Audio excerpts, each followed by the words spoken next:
RFI convida. Márcia Bechara. Ele é uma das grandes figuras da arte abstrata latino-americana. Ele expõe pela primeira vez na França, no Palais Iéna, em Paris, no contexto da FIAC, a Feira Internacional de Arte Contemporânea, que acontece até o dia 22 de outubro na capital francesa. O RFI convida hoje o artista brasileiro Arthur Lecher. Boa tarde, Arthur. Boa tarde. Olha, eu estava conversando com a artista carioca Laura Lima ontem sobre o seu trabalho.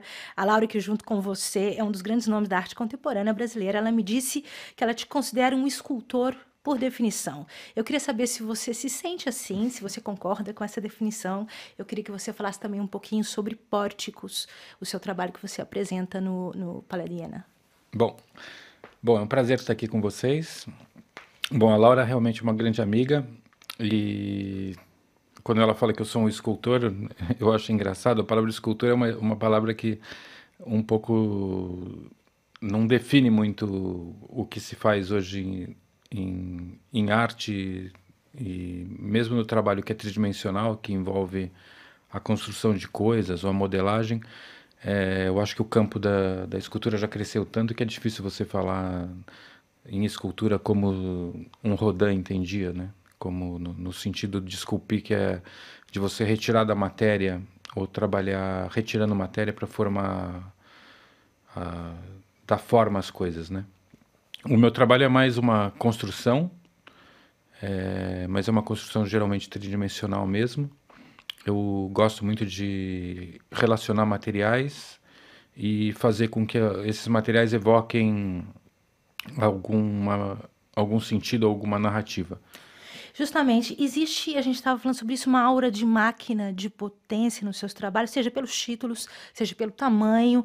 Eu estou pensando aqui na potência de grandeza de Rio Máquina, por exemplo. Você constrói, você concebe já pensando nesse desejo de potência ou não? Então, na verdade, eu gosto muito de escutar os materiais e ver qual que é a potência que ele tem. Então, eu parto do princípio que todo material tem uma potência e até chego a pensar que eles têm uma personalidade. Então, assim, eu não acho que é à toa que o Mercúrio, por exemplo, que a matéria Mercúrio, se chame Mercúrio e que isso não tenha nada a ver com o personagem Mercúrio da mitologia grego-romana, que tem uma personalidade bastante específica. Então, quando a gente pensa um metal, que ele é líquido, que ele é rápido, que ele é reflexivo, que ele é especulativo, todas essas qualidades, elas estão presentes no material. Então, a partir dessa ideia, eu penso os trabalhos com essa potência. Então, todo material tem uma potência e quando eu vou escolhendo os materiais, eu vou tentando perceber qual que é a vontade deles, né? Qual que é a vocação deles. Me fala um pouquinho de Pórticos, da escolha desse trabalho. Bom, Pórticos é uma exposição que foi curada pelo Mathieu Poirier, aqui de Paris, e esse título foi ele que deu. Ele propôs uma relação do meu trabalho com o arquiteto Gustave Perret. E eu acho que quando ele escolhe esse título, ele está provocando muito essa situação do meu trabalho em relação ao arquiteto e às propostas do arquiteto, que tem muitos pontos em comum. Por exemplo? Por exemplo, essa questão da engenharia, que eu acho que é uma questão que me interessa também.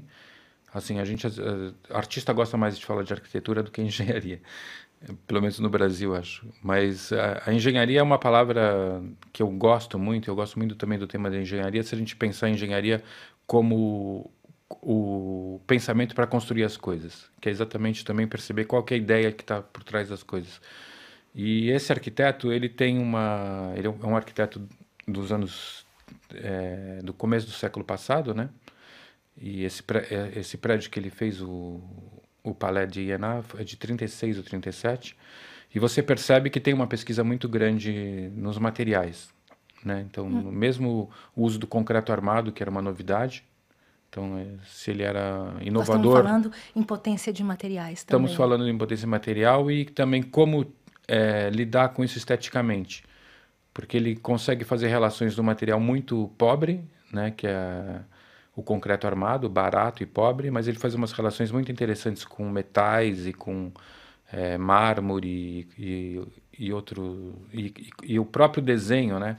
Assim, como ele estrutura esses materiais também, como ele arranja isso, e ele tira muita qualidade disso, né? Então, Você é apresentado aqui na França como um herdeiro do neoconcretismo. Quais são as suas principais influências? Queria que você falasse livremente sobre isso. eu acho que eu tenho uma influência, eu sempre gostei muito do construtivismo russo. Assim, eu prefiro, assim, sinceramente falar que a minha a minha grande influência eu acho que vem de lá. E eu acho que também foi uma influência muito grande para os concretos brasileiros e também para os neoconcreto brasileiro. Eu acho que tem uma linha que vai passando por aí. E eu acho muito legal essas relações. E às vezes eu me pego fazendo trabalhos que têm muito a ver com o Elis de Castro, por exemplo, que é um artista que eu gosto muito, que é do concretismo paulista, né? Mas não é que eu sigo essas pessoas. E tem uma coisa também que já me falaram uma vez que eu acho que é verdade, que influência não é que você escolhe, você percebe que você tem, né? De algum modo aquilo entrou no teu discurso e você compartilha com aquilo. E Arthur, você é um artista que foi revelado muito jovem, né? Assim, aos É. 25 anos, na Bienal de São Paulo de 87. Você já estava lá se exibindo. Queria que você falasse um pouco sobre isso, sobre ser um artista jovem no Brasil, sobre a construção dessa carreira.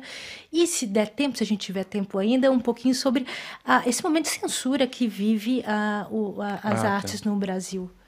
Bom, eu comecei muito jovem mesmo, acho que com 24 anos eu estava na Bienal de São Paulo e foi uma coisa bastante inesperada. Eu não achei que eu iria participar. Inclusive, quem me convidou, a curadora, ela mora aqui na França agora, que é a Sheila Lerner. Ela que teve coragem e a equipe dela. Eu realmente mandei, era uma época que você podia mandar projeto, e eu mandei o projeto na qualidade de um artista jovem que quer mostrar seu trabalho para um júri que eu acreditava bastante qualificado. E, por acaso, entrou.